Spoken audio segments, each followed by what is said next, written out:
Thank you for joining me for another Quick Hits conversation. Today, I would like to talk about how do you say no without being seen as lazy, dodging work, or not being a team player. Kristin, kick us off.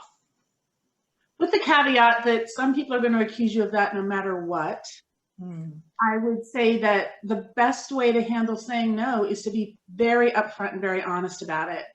All those little dodgy ways of trying to make an excuse, they just sound like that and they're not very believable and you might get caught up in them.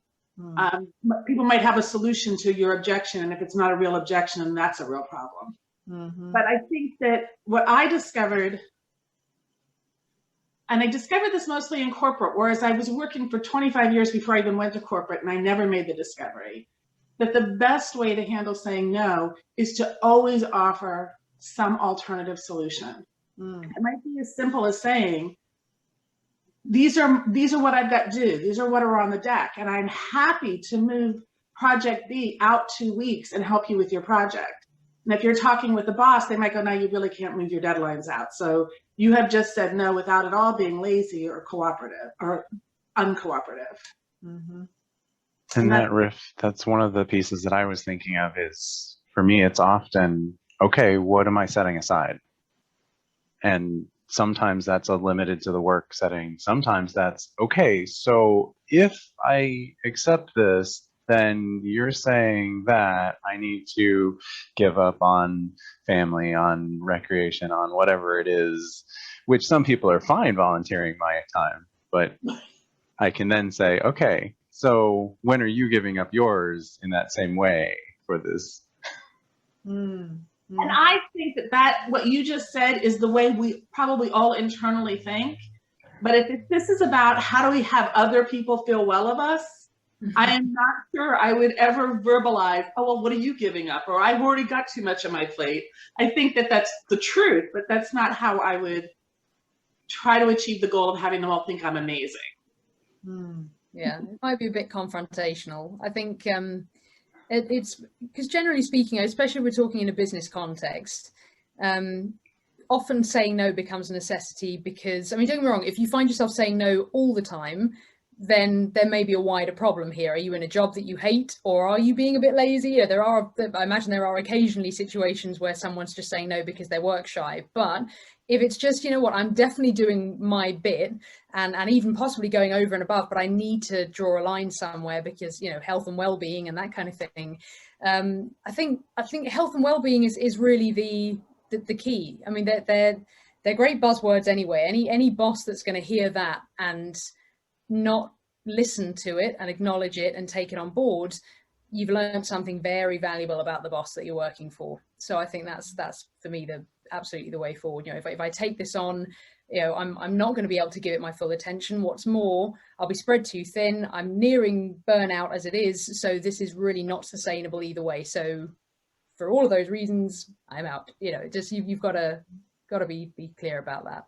I have a client who made the point that she, for too long, took on basically everything, was working 16 hours a day, and that suddenly became the normal, well, what they expected of her. And when she started pushing back on it, it was like, well, you've always done it. And she's like, but I can't anymore. And so, unfortunately, many of us don't realize that we're kind of making that choice until we get there, and then we start pushing back, and people are like, well, you're not a team player.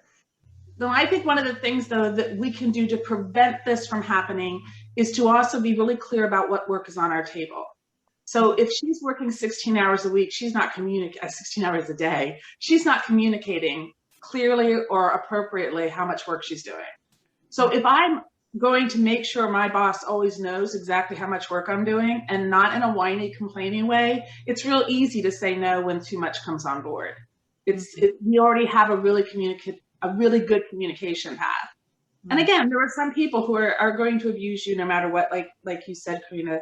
If the boss is not in tune to the fact that you need to actually breathe or, you know, take a food break, then they're not a good boss. But the question to me was not about all the various other bad players or good players, but about what could I do? And what I can do is take responsibility for communication, take responsibility for always making sure I offer something or I offer a solution if there's a solution available. I'm not able, but I know Josie over there is, you know, sitting there asking for some extra help, or we could split if you can offer solutions and honestly communicate continuously, when you get to that place where your only answer is no, I just can't handle it, it won't be the habitual, it will be the exception, and you'll probably be heard without any kind of problem. How much of it is about being able to manage your own guilt about not being able to take on absolutely everything that everyone brings to you?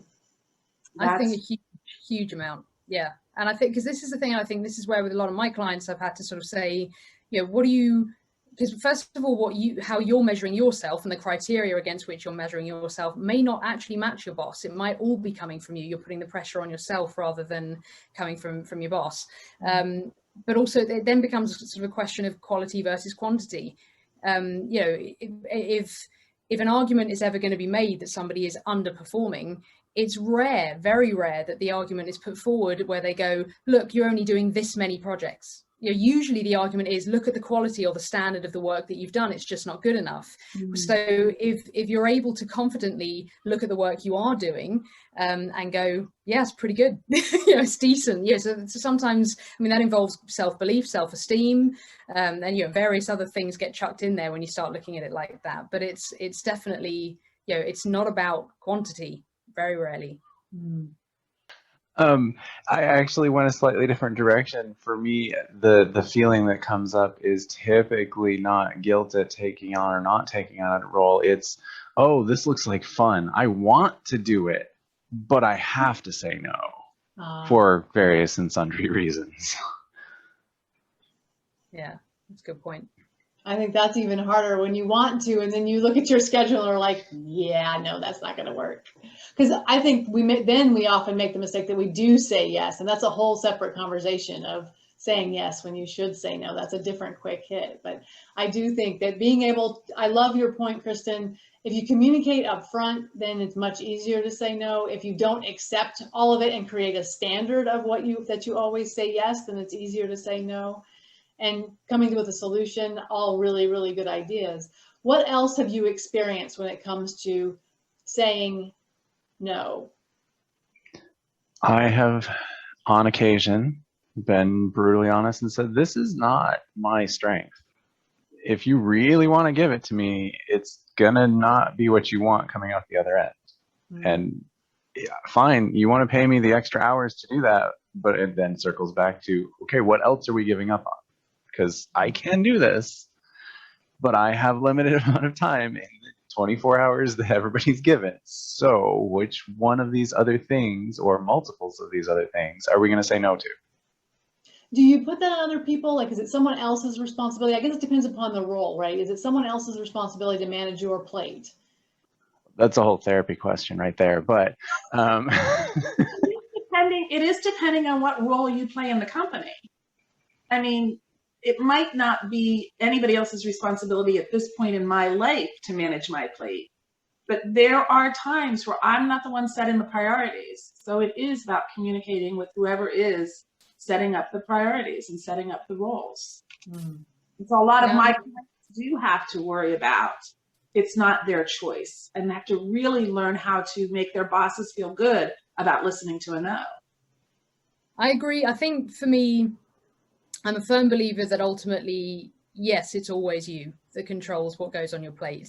But the choice that's given to you is often so drastic that you kind of feel, well, you know what, I have to say yes or leave. You know, that, which is, you know, an unfair predicament to be put into. But I think if it's something, and I've definitely had clients like this, I've had friends going through this as well, where if you find yourself in a position for long enough where you're letting someone else dictate what goes on your plate, then, and you're not already looking for an out, then it's time to start looking for an out. Because, you know, this is the thing, there's no point giving yourself a heart attack for somebody else's agenda. That's ridiculous. And ultimately, if you keep saying yes, it will be on you if that does happen. So it's really tough, and I'm not downplaying how difficult it is. But I think if you don't take responsibility for it, then you're going to wait for whoever's responsibility it is to swoop in and save the day, and you'll be waiting a long time. That is our 10 minutes, so I'm going to have to cut us off there. I apologize. Thank you so much for spending this time with me today and talking about how to say no without being seen as lazy or not a team player. And we'll do it again real soon.